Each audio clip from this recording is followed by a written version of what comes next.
नमस्कार।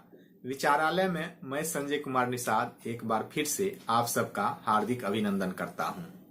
आज हम लोग जानेंगे अवचेतन मन की शक्ति के बारे में। इसके पहले हम लोग यह जान चुके हैं कि चेतन मन की शक्ति क्या क्या है, उसके कार्य क्या है।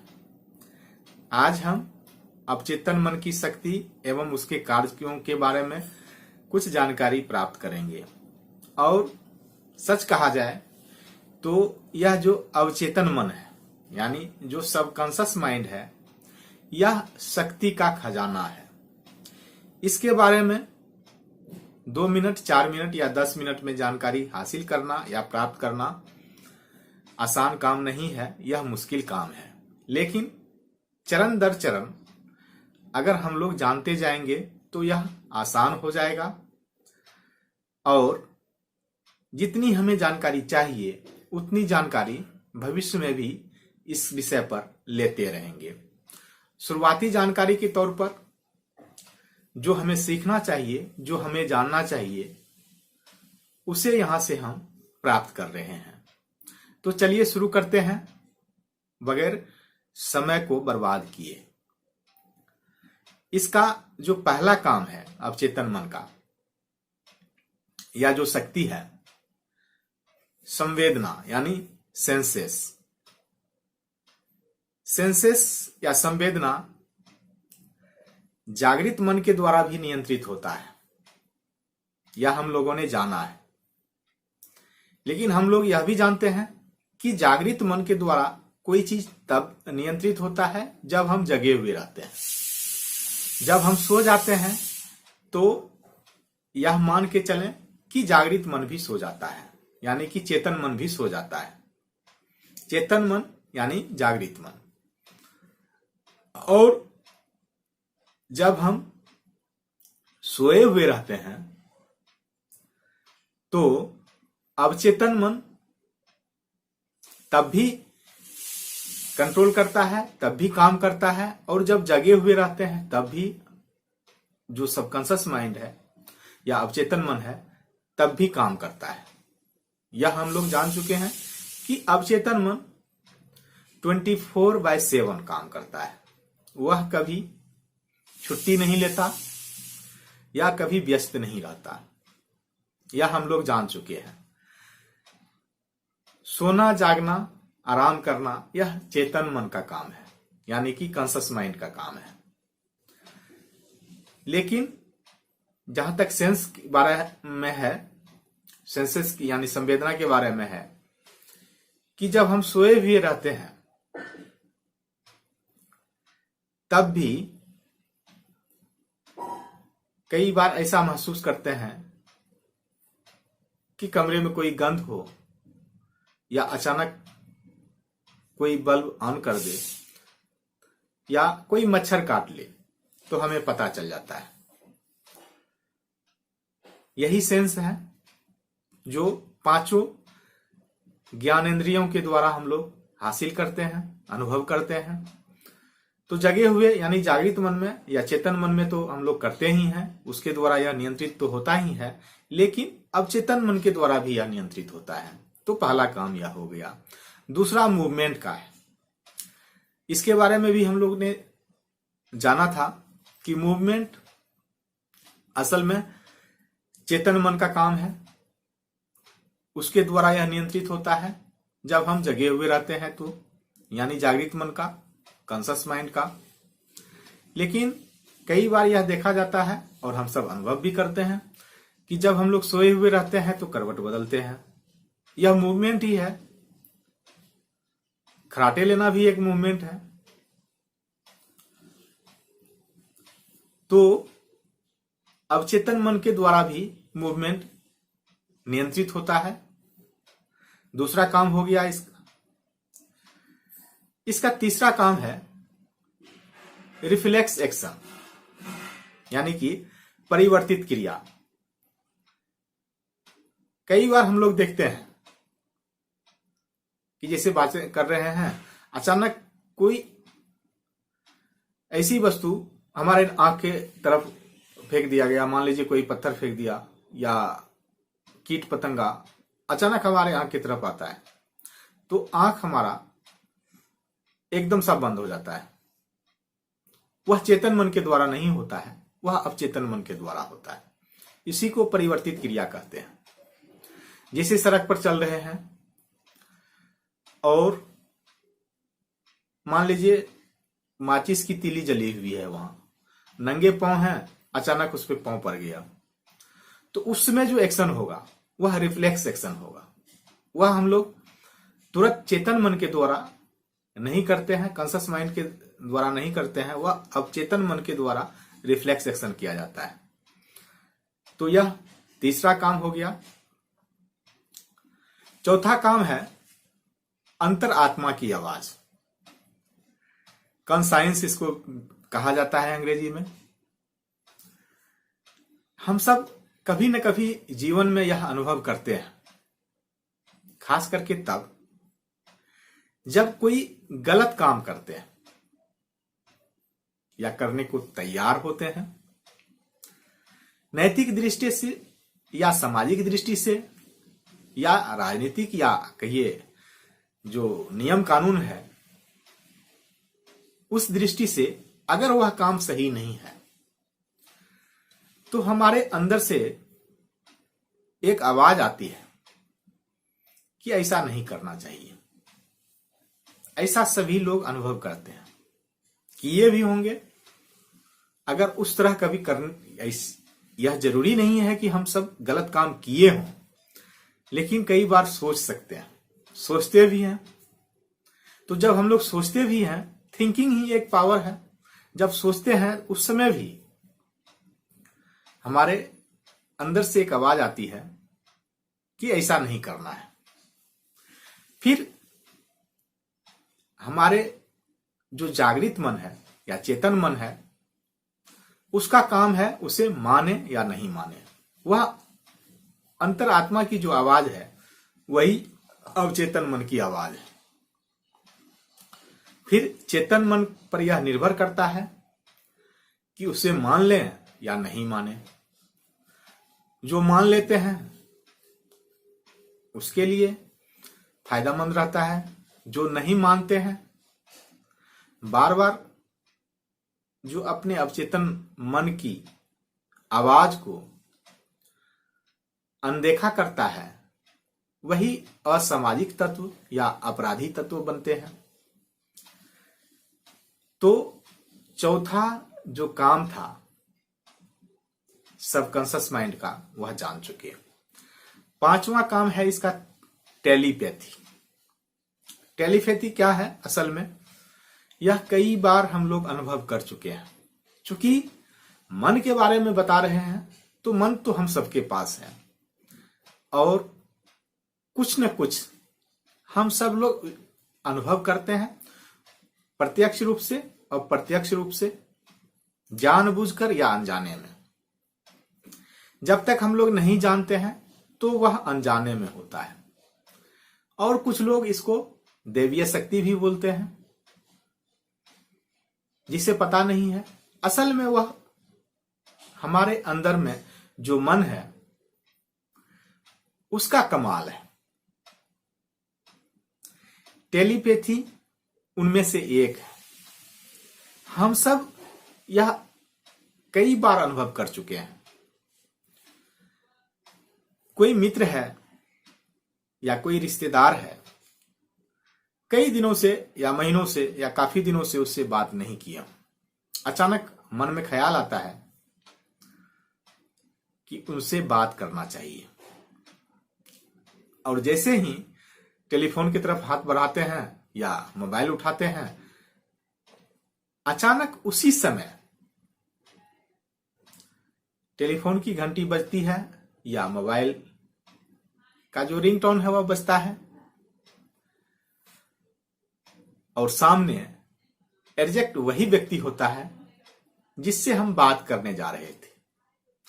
ऐसा संयोग हम सब के साथ कई बार हो चुका होता है और आम जीवन में यह होते रहता है। इसी को हम लोग टेलीपैथी कहते हैं। यह होता है जो सिद्ध लोग हैं इस पर और जो काम किए हुए होते हैं वे तो इसका अनुभव बराबर करते हैं, जानबूझकर करते हैं। लेकिन साधारण मानव के लिए यह कोई रहस्य नहीं है, लेकिन यह अक्सर होता है और यह कहते हैं कि संयोग है। यह असल में यह संयोग नहीं है, यह हमारे सबकॉन्शियस माइंड की पावर है, अवचेतन मन की शक्ति है। पिछले वीडियो में हम लोग इस पर चर्चा भी किए हैं कि जैसे एक सुपर कंप्यूटर होता है, बाकी सभी कंप्यूटर उससे एक नेटवर्क के थ्रू जुड़ा हुआ रहता है। इंटरनेट के थ्रू हम लोग जो भी देखते हैं वह उसी का एक कमाल है, सुपर कंप्यूटर का। जो कंप्यूटर वगैरह के बारे में विशेष जानते हैं उसे और ज्यादा पता है, लेकिन कहीं न कहीं स्टोर है कुछ। यह वीडियो अगर देख रहे हैं आप तो यह कहीं न कहीं स्टोर है और उससे यह लिंक किया हुआ है। तो जिस प्रकार सुपर कंप्यूटर से बाकी कंप्यूटर नेटवर्क में रहते हैं, उसी प्रकार एक सुपर कंप्यूटर मन का भी है और सारे मन उसके नेटवर्क में है, उससे जुड़े हुए हैं। यह माना जाता है, हो सकता है विज्ञान इसे साबित कर सके या नहीं कर सके, यह एक अलग विषय है, लेकिन अभी यही मान के चलें। और उसी के द्वारा हम एक दूसरे से टेलीपैथी के माध्यम से बात भी कर सकते हैं। यहां से कुछ न कुछ हम उसे संदेश भेज सकते हैं। जो लोग इसे जानते हैं वे ऐसा कर सकते हैं, लेकिन आम लोग इसे संयोग कहते हैं या अनुभव कहते हैं। यह सबकॉन्शियस माइंड का एक शक्ति है, पावर है। आज सिर्फ इतना ही जानना है। इससे विस्तृत जब भी मौका मिले या जब भी इस विषय पर और विस्तृत व्याख्या की आवश्यकता होगी तब देखा जाएगा। तो यह 5वां काम हो गया। 6ठा काम है हमारा जो अवचेतन मन है, जो सबकॉन्शियस माइंड है, वह स्मरण शक्ति का भंडार है, यानी स्टोर हाउस ऑफ मेमोरी है। कई बार यह लोगों को लगता है और कुछ लोग मानते भी हैं कि जो मेमोरी का स्टोर हाउस है वह कॉन्शियस माइंड है, यानी चेतन मन है, जागृत मन है। लेकिन ऐसी बात नहीं है। असल में मेमोरी का स्टोर हाउस अवचेतन मन है, सबकॉन्शियस माइंड है। तो इसे कार्य और शक्ति के बारे में अवचेतन मन के जाना जाए। अब 7वां है चेतन मन के शक्ति के बारे में जब जान रहे थे तो वहां IQ था, इंटेलिजेंस कोसेंट। अवचेतन मन का शक्ति जो है वह है EQ, यानी इमोशनल कोसेंट। यह इसी के द्वारा नियंत्रित होता है, यानी भावनात्मक अंक। भावना जो है, कई बार कहते हैं मनोभाव, मन का भाव, मन की भावना, उसका नियंत्रण सबकॉन्शियस माइंड के पास है, यानी अवचेतन मन के पास है। लोग यह मानते हैं जिसका IQ ज्यादा होता है वह ज्यादा सफल होता है, ज्यादा तेज होता है। वह व्यक्ति जिसका बुद्धि ज्यादा तेज होता है उसका IQ ज्यादा होता है। यह तो तय है, यह सही है। लेकिन यह मान के चलें कि जिसका EQ यानी इमोशनल कोसेंट अधिक है IQ से,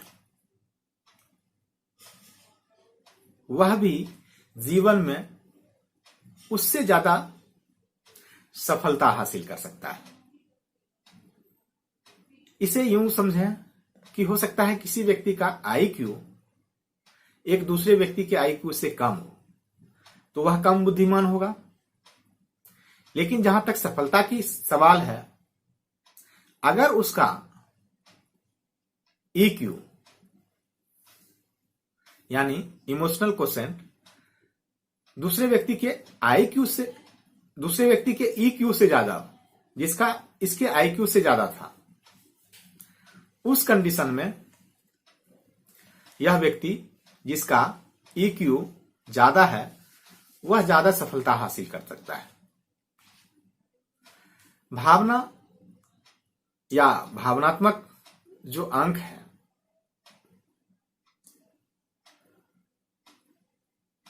उससे लोगों का जो जीवन है वह बहुत हद तक प्रभावित होता है। हम सब जानते हैं लोगों का दो प्रकार का भाव होता है, पॉजिटिव और नेगेटिव, सकारात्मक और नकारात्मक। सकारात्मक भावनाएं क्या है?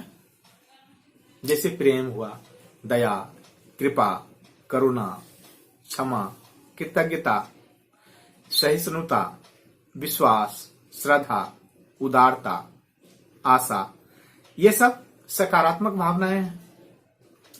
और जो नकारात्मक भावनाएं हैं, डर, गुस्सा, घृणा, ईर्ष्या, चिंता, असहिष्णुता, शंका, स्वार्थ या निराशा, ये सब नकारात्मक भावनाएं हैं। अगर लोग ज्यादातर नकारात्मक भाव में रहते हैं तो वह सिर्फ असफल नहीं होता है, उसके साथ साथ और कई परेशानी होती है। ज्यादातर बीमारी उसी वजह से होता है। सीधे सीधे इसको बताया नहीं जा सकता या इसका प्रमाण नहीं दिया जा सकता है, लेकिन अब यह सिद्ध हो चुका है कि इसी तरह का भावना जो नकारात्मक है उससे लोग कई बीमारियों से ग्रसित हो जाते हैं। तो हमें चाहिए कि नकारात्मक भाव से या भावना से बचा जाए। इस पर विशेष चर्चा भी होगी। अब जानते हैं इसका यानी अवचेतन मन का और आगे क्या कार्य है या क्या शक्ति है। अवचेतन मन ज्ञान का भंडार है। लोगों को कई बार लगता है कि ज्ञान अनुभव के द्वारा ही प्राप्त किया जा सकता है, इसीलिए जो ज्यादा उम्र के व्यक्ति हैं माना जाता है कि वह ज्ञानी है। लेकिन जो लोग मन के बारे में जानते हैं वे बता पाएंगे कि असल में जो अवचेतन मन का यानी सबकॉन्शियस माइंड का ज्यादा से ज्यादा उपयोग करेंगे, असल में वही ज्ञानी है। तो यह भी एक शक्ति है अवचेतन मन का। अवचेतन मन का शक्ति बुद्धिमानी भी है। जो विजडम है वह भी ज्ञान की तरह ही अवचेतन मन की एक शक्ति है। जो लोग अवचेतन मन को ज्यादा काम पर लगाते हैं उसका भी एक तरीका है, वह आगे के वीडियो में बताया जाएगा कि अवचेतन मन को कैसे जागृत करें, कैसे जगाएं, कैसे काम में लाएं। है तो सबके पास, लेकिन सभी जीवन में पर्याप्त सफलता हासिल नहीं कर पाते हैं। इस पे भी चर्चा कर चुके हैं। उसका कारण अवचेतन मन ही है। तो विजडम भी एक इसका काम हुआ। इसका आगे अगर काम देखा जाए तो अवचेतन मन हमारे लिए अवसर भी तैयार करते हैं, यानी कि अपॉर्चुनिटी को यह तैयार करते हैं, क्रिएट करते हैं। कई बार लोगों को लगता है कि अवसर कहीं और से हमारे लिए आता है, अगर हम उसका लाभ ले लें तो मुझे सफलता मिल जाती है, हमें सफलता मिल जाती है। अगर लाभ नहीं ले सकें तो सफलता नहीं मिलती है। ऐसी बात नहीं है। अगर अवचेतन मन की शक्ति को जागृत करें, उससे लाभ लें, तो वह हमारे लिए अनेक अवसर क्रिएट कर सकती है। तो अवसर तैयार करना अवचेतन मन की एक शक्ति भी है, यह काम भी है। इसके आगे बढ़े तो अवचेतन मन यानी सबकॉन्शियस माइंड एक मानसिक घड़ी है, मेंटल क्लॉक है। यह हम सब अनुभव कर चुके होते हैं और किए भी हैं। कई बार आप देखे होंगे, अनुभव किए होंगे, कहीं जाना है 4 बजे या 3 बजे सवेरे जगना है। 3 बजे जगने के लिए अलार्म लगाते हैं घड़ी में, मोबाइल में, सो जाते हैं। लेकिन 3 बजने में कुछ ही मिनट बाकी होता है, 10 मिनट, 15 मिनट या 2 मिनट भी, तो हमारी नींद टूट जाती है, हम जग जाते हैं। यह हमारे अवचेतन मन का कमाल है, यह उस शक्ति का कमाल है। उसके पास मानसिक घड़ी है। अवचेतन मन के पास मानसिक कैलेंडर भी है, जिसे मेंटल कैलेंडर कह सकते हैं। और यह आप अनुभव किए होंगे कि प्रकृति में भी कैलेंडर तो है, मौसम जान जाते हैं, पहचान जाते हैं। जीव जंतुओं में भी कैलेंडर है। यह तब स्पष्ट हो जाएगा आपको जब आप गौर करेंगे कि कोई भी जीव जंतु का जो शिशु उत्पन्न करने का समय है, गर्भाधान से लेके बच्चे उत्पन्न होने का या पैदा होने का जो समय है, वह अमूमन जितना लगता है सबको उतना ही लगता है। यह मानसिक कैलेंडर का कमाल है। तो अवचेतन मन का यह भी शक्ति है एक। अवचेतन मन का जो अगला शक्ति है कि यह जो ऑटोमेटिक नर्वस सिस्टम है, उस पर इसका कंट्रोल है। जैसे जब सोए रहते हैं तब भी और जगे हुए रहते हैं तब भी हमारे शरीर में जो सिस्टम है, नर्वस जो तंत्र है, वह हमेशा चलते रहता है। उस पर जागृत मन का कोई कंट्रोल नहीं है। वह चेतन मन का कंट्रोल नहीं है, उस पर अवचेतन मन का कंट्रोल है। यह एक शक्ति भी है इसका। सोए भी रहते हैं, लगातार सब कुछ चलता रहता है। जो ऑटोमेटिक शरीर में चलना है, जो होना है, वह कभी बाधित नहीं होता है। तो यह भी इसका एक शक्ति है, यह कमाल है। इसकी शक्ति इच्छा मृत्यु का भी है एक।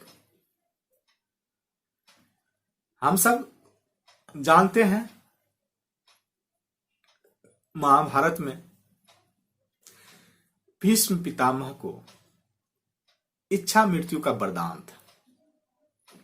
मतलब वे जब चाहें तभी मर सकते हैं। लेकिन आम जीवन में भी कई बार लोग ऐसा देखे हैं कि कोई बुजुर्ग मृत्यु शैया पर है कई दिनों से, और उसका कोई प्रियजन, हो सकता है वह पुत्र हो,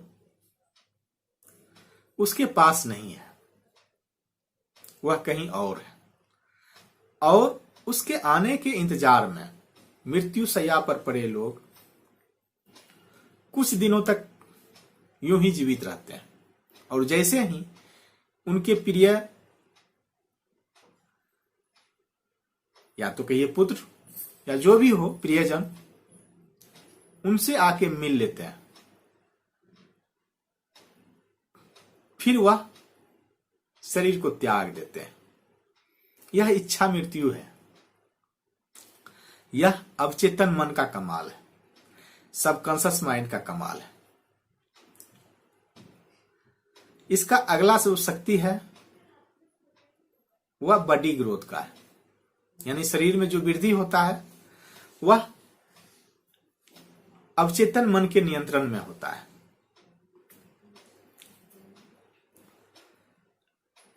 और शक्ति है इसका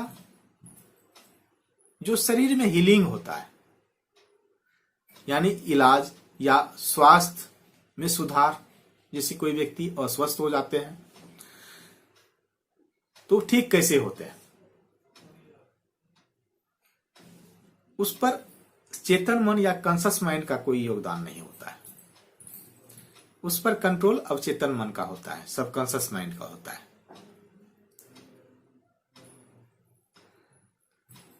शरीर में कहीं पेन हो रहा हो, उस पर अगर कंट्रोल करना है तो सबकॉन्शियस माइंड के द्वारा हो सकता है। आप लोग सुने होंगे कई जगह अब लोगों को हिप्नोटाइज कर देते हैं और उसका ऑपरेशन करते हैं, या बर्थ के समय माताओं को हिप्नोटाइज कर दिया जाता है। पेनलेस डिलीवरी कहते हैं उसे। यह कई जगह अब शुरू हो चुका है। हालांकि सम्मोहन विद्या बहुत प्राचीन विद्या है, प्राचीन विद्या है। यह विश्व में भारत से ही गया है, लेकिन अब पश्चात देशों में भी इस सुविधा का लाभ लोग ले रहे हैं, बल्कि वहीं ले रहे हैं यह कहा जाए तो। दर्द पर भी इससे नियंत्रण किया जा सकता है। यह एक शक्ति है अवचेतन मन की। जो अगली शक्ति है इम्यूनिटी पावर। यह अवचेतन मन की एक शक्ति है। जो सकारात्मक व्यक्ति है उनका इम्यूनिटी पावर जो है वह उस व्यक्ति से ज्यादा होता है जो नकारात्मक है, नकारात्मक भाव रखता है। और यह भी है कि कोई व्यक्ति हमेशा सकारात्मक या कोई व्यक्ति हमेशा नकारात्मक भाव नहीं रख सकता है। यह परिवेश पर निर्भर करता है, संपर्क संसर्ग में कौन है, कहां है, इस पर भी निर्भर करता है। प्राकृतिक आपदाओं के समय बहुत से बहुत सकारात्मक सोच वाले व्यक्ति भी कुछ क्षण के लिए, कुछ समय के लिए नकारात्मक भाव उत्पन्न कर सकते हैं, और ऐसा होता ही है, होता भी है। इसीलिए कहा गया है कि ऐसे समय में जब प्राकृतिक आपदाओं हो तो भ्रम फैलाने वाले समाचार से भी दूर रहें, और सत्य समाचार मतलब जो वास्तविक समाचार दिखाते हैं उससे भी दूर रहें। क्योंकि बार बार नकारात्मक दृश्य को देखकर लोगों में नकारात्मक भाव उत्पन्न हो जाता है। जब महामारी से पूरा विश्व जूझ रहा था, तो इसका अनुभव सभी लोग किए। ऐसा नहीं कि कोई ऐसा व्यक्ति मिल जाएगा जो हमेशा सकारात्मक रहा हो। कहीं न कहीं, कभी न कभी वह नकारात्मक भाव में आ ही जाता है, और उस समय उसकी इम्यूनिटी पावर बहुत कम हो जाती है, क्योंकि इम्यूनिटी पावर का सीधा संबंध हमारे भावना से है, भाव से है, और इस पर नियंत्रण सबकॉन्शियस माइंड का होता है। और यह भी देखा जाए कि शरीर के प्रत्येक भाग पर नियंत्रण जो है वह सबकॉन्शियस माइंड का होता है। तो यह भी एक शक्ति है, यह भी एक इसका काम है। अब चेतन मन का एक काम यह भी है कि वह हमें इंस्पायर करे, प्रेरणा दे। वह प्रेरणा का खान है या झरना है, जो भी कह सकते हैं, समुद्र है। वहां से हम मनोवांछित सफलता या ऊंचे से ऊंचे सफलता हासिल करने के लिए अपना लक्ष्य बना सकते हैं। अब चेतन मन का एक और काम है पावर जनरेशन, शक्ति का उत्पादन। जब जागृत मन, जैसा कि हम लोग जान चुके हैं, कि तर्क वितर्क करने लगता है, यह उसका काम है, और वह अपना निर्णय दे देता है कि अमुक काम अमुक व्यक्ति से नहीं होता है या नहीं होगा उस व्यक्ति से। लेकिन उसी समय अवचेतन मन उसको, उस व्यक्ति में अपार शक्ति पैदा कर सकता है। इसीलिए तो विश्व भर में कई ऐसे उदाहरण हैं कि लोग डिसेबिलिटी के बावजूद भी, अपंगता के बावजूद भी ऐसे कारनामे कर जाते हैं कि जो एक सामान्य लोग से संभव नहीं होता, या एक कमजोर से कमजोर व्यक्ति पहाड़ को तोड़कर रास्ता बना देता बगैर किसी संसाधन के। यह अवचेतन मन का ही कमाल है। चेतन मन, किसी का भी चेतन मन या कॉन्शियस माइंड, चाहे वह जितना ही सकारात्मक व्यक्ति हो, उस काम में हां नहीं कर सकता है कि एक अकेला व्यक्ति पहाड़ काट कर रास्ता बना देगा। उसके लिए वह असंभव है। लेकिन चेतन मन उसके लिए पर्याप्त शक्ति नहीं दे सकता, अवचेतन मन पर्याप्त शक्ति दे सकता है। तो अवचेतन मन का यह एक काम यह भी है। अवचेतन मन का अगला काम है प्लानिंग करना।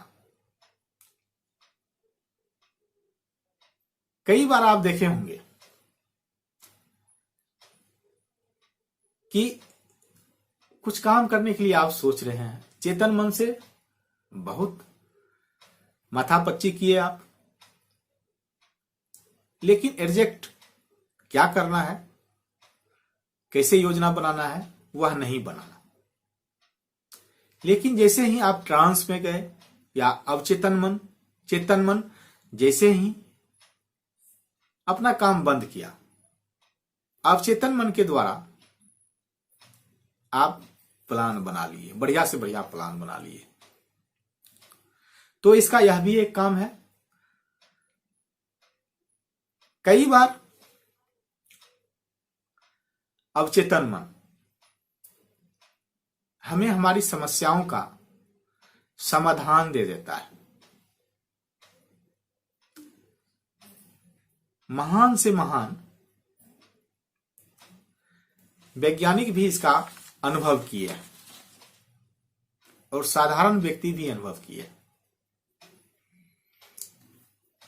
अगर आप जानबूझ के भी अपनी समस्याओं का समाधान इससे लेंगे, वह तकनीक सीख कर ले सकते हैं। यह आप इनके पास यानी अवचेतन मन के पास हमारे सभी समस्याओं का समाधान है, इतना जान लीजिए। अवचेतन मन के पास सभी समस्याओं का समाधान है, चाहे वह समस्या किसी प्रकार का हो, बशर्ते हम वह तकनीक जान लें कि कैसे हमें अपना समाधान अवचेतन मन के द्वारा प्राप्त करना है। तो यह शक्ति भी हो गया। अगला शक्ति अवचेतन मन का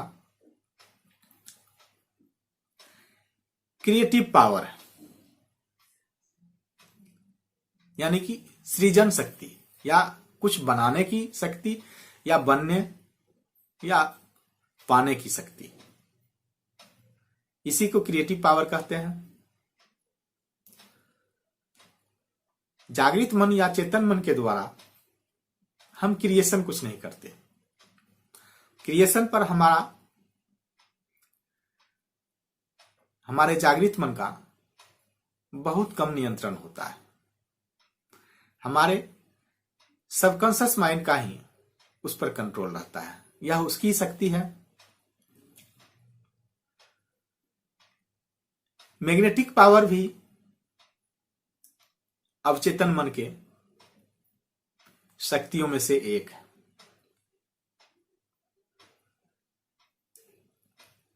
कई लोगों का ऐसा ओरा होता है कि उसके संपर्क में आते ही लोग मंत्रमुग्ध हो जाते हैं, यानी उनके हो जाते हैं।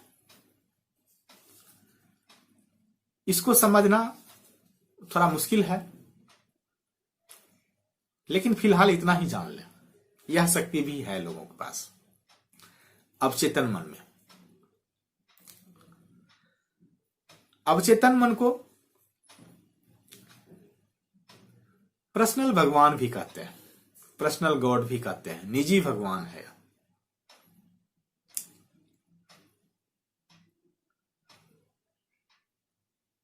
यह कुछ लोगों को विश्वास नहीं होगा, या जिनको उस तरह से पता नहीं है, लेकिन जो लोग वास्तविक में धार्मिक हैं और मानते हैं कि मनुष्य ईश्वर का एक रूप है या एक अंश है, इसीलिए कहते हैं, इसीलिए कहा जाता है, हालांकि इसका कोई प्रमाण नहीं दे सकता कोई, लेकिन इसे इसीलिए कहा गया है कि अवचेतन मन के पास जो शक्ति है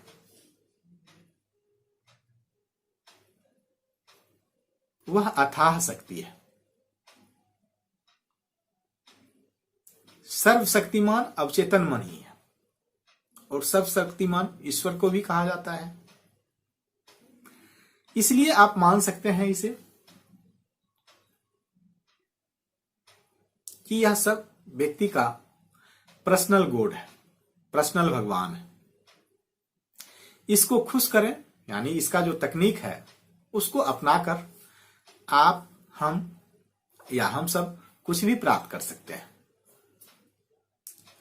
और इसका एक आखिरी शक्ति है SQ, यानी स्पिरिचुअल कोसेंट, आध्यात्मिक अंक। अध्यात्म के बारे में थोड़ा बहुत हम सब जानते हैं,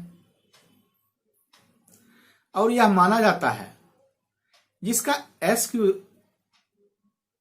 EQ से अधिक हो,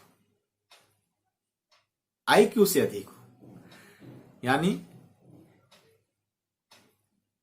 इंटेलिजेंस कोसेंट या इमोशनल कोसेंट से स्पिरिचुअल कोसेंट अधिक है, वह जीवन में मनचाहा सफलता प्राप्त कर सकता है। कोई जरूरी नहीं कि कोई बहुत ज्यादा तेज बच्चा हो या आदमी हो, स्वाभाविक रूप से उसका IQ ज्यादा होगा, लेकिन जिसका SQ ज्यादा है IQ कम है, SQ ज्यादा वाले उससे ज्यादा सफलता प्राप्त कर सकते हैं। और इस पर सबकॉन्शियस माइंड का ही नियंत्रण है, अवचेतन मन का ही नियंत्रण है। तो कुछ परिवारों में या कुछ जानकार लोग इसको बढ़ाने पर या इस पर विशेष ध्यान देते हैं बचपन से ही। सबका अपना अपना मानना है। इस वीडियो के माध्यम से हम यह नहीं कहेंगे कि आप आध्यात्मिकता पर जोर दें या ध्यान दें। मेरा सिर्फ यहां सबकॉन्शियस माइंड का जो शक्ति है उसको सिर्फ बताने से मतलब है। अपनाना नहीं अपनाना, क्या करना है नहीं करना है, यह निर्णय आप सबका है। मैं सिर्फ सबकॉन्शियस माइंड का जो कार्य है या उसकी जो शक्ति है उसके बारे में बात कर रहा था। इतना ही सबकॉन्शियस माइंड का काम या शक्ति है। अगली वीडियो में और कुछ जानेंगे सबकॉन्शियस माइंड के बारे में। आज के लिए बस इतना ही। यहां तक सुनने के लिए, यहां तक साथ देने के लिए आप सबका धन्यवाद, धन्यवाद, धन्यवाद।